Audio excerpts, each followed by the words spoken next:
So as of the evening hours on July 18th, it is official. Effective immediately, the CDC has ended its COVID voluntary program for cruise ship operations in the United States. Now, this is massive, huge, amazing news, well, depending on how you see it, but moving forward, the cruise ship industry will be getting treated like any other travel sector, as the CDC has decided that the cruise ship industry operating within the United States now has all the tools to keep everybody safe from COVID. But we do have a lot of questions that are going to be asked moving forward when it comes to this particular topic, and that's what we're going to discuss in today's video. So we all know that it has not exactly been smooth sailing for the cruise ship industry over the past couple years. However, despite this surprising news, it is not random in any way. It has kind of been a snowball effect. If you look back into the earlier days of 2020, when the pandemic reared its ugly head, we had the no sail order, and this would take place between 2020 and the first half of 2021, leading until summer of 2021. We then had the conditional sailing order that lasted until around the beginning in January of 2022. This then turned into a voluntary program in which most of the cruise lines, especially the big three, containing Carnival, Norwegian, and Royal Caribbean, they all decided to opt in and still follow the CDC's rules and regulations for fear of scrutiny by the media, by public appeal, and everything else that contained factors when it came to COVID. We then saw a situation where things slowly started to ease up, like masking. Then, out of nowhere, we started to see cruise lines operating over in Europe, like Viking Cruises, P&O, and Holland America, decide that they were going to remove pre-cruise COVID testing in order to sail. Now, things did vary depending on the cruise line. Like Viking decided to do it fleet-wide, except for two ships operating in the United States and over in Canada. Meanwhile, you have P&O and Holland America, their two newest ships, the Rotterdam and the P&O Iona. They decided to do a couple-week trial to see how things played out. Meanwhile, over in the United States,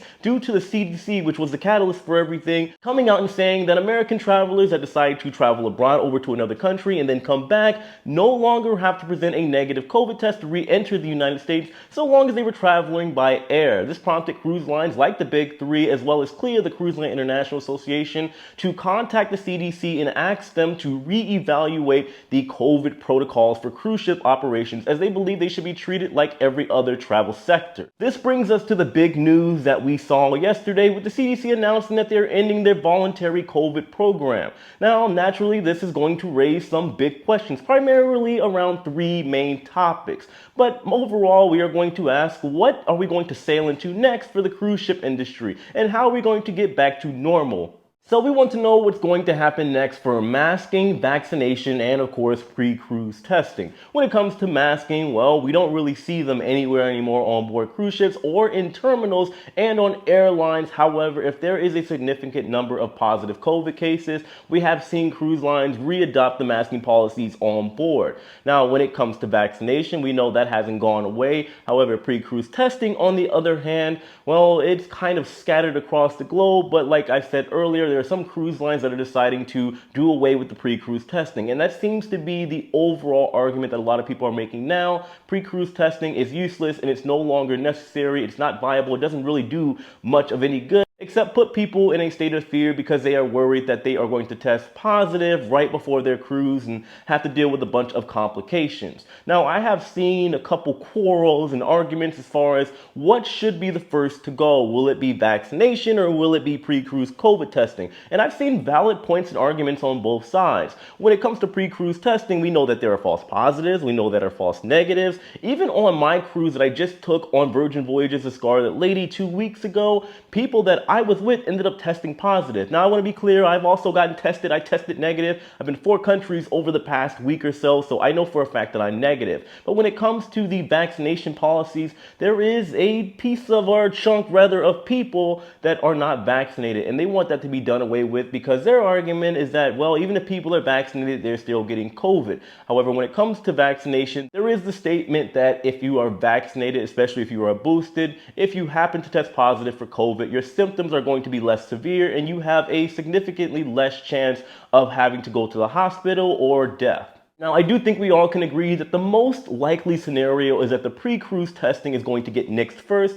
Why? Because it's already happening in places like Europe, and you have companies and organizations like the Carnival Corporation, the largest cruising company on planet Earth. Two of their cruise lines, being P&O and Holland of America, have also started the process of getting rid of the pre-cruise COVID testing. I think it's going to do that and then trickle down from there, and then eventually, maybe between, I guess, the end of the year and starting next year, that's just my possibilities that I'm looking at as far as when they're going to remove the vaccination requirements, as long as everything is going well and it's smooth sailing from here on out. Now, I would even venture a little bit deeper to say that when it comes to the cruise lines removing pre-cruise COVID testing, I think it's either going to be Carnival or it's going to be NCL that removes the pre-cruise COVID test completely.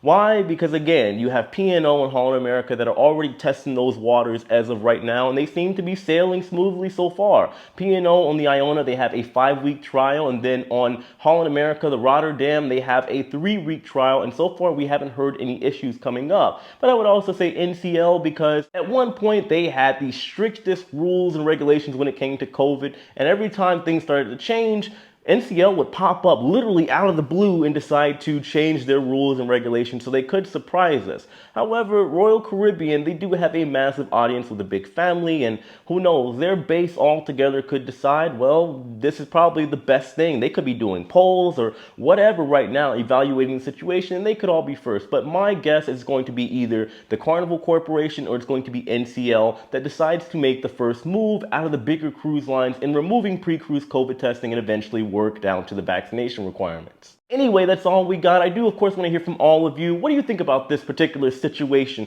Do you still think it's too soon for cruise lines to start looking at removing COVID testing in order to sail? Or do you think it is much needed and it's something that should have happened a long time ago? I also advocate for the removal of crew members wearing masks. I understand it gives you the idea of safety. However, from what I've seen, a lot of crew members aren't even wearing the N95 masks, the ones that are supposed to be protecting you. They're just wearing the cloth mask. And I've said before, we are all humans. We want to see facial expressions, and I do believe that is the final piece to the puzzle, aside from the testing and vaccination requirements, that's going to give cruising a more real feel. I like seeing smiley faces. I like seeing facial expressions and seeing how the crew members are feeling in particular moments and having those conversations with them where we can feel like humans once again. But again, let me know your thoughts in the comment section below. If you enjoyed this video, hit that like button. Just know that I love each and every one of you guys. I appreciate you. This channel would not be alive without any of you. Make sure you subscribe to the channel and my other channel, Jay the Nomad, where I'm doing other types of travel content as I am traveling to multiple countries right now. I love you guys. I'll see you later. Take it easy.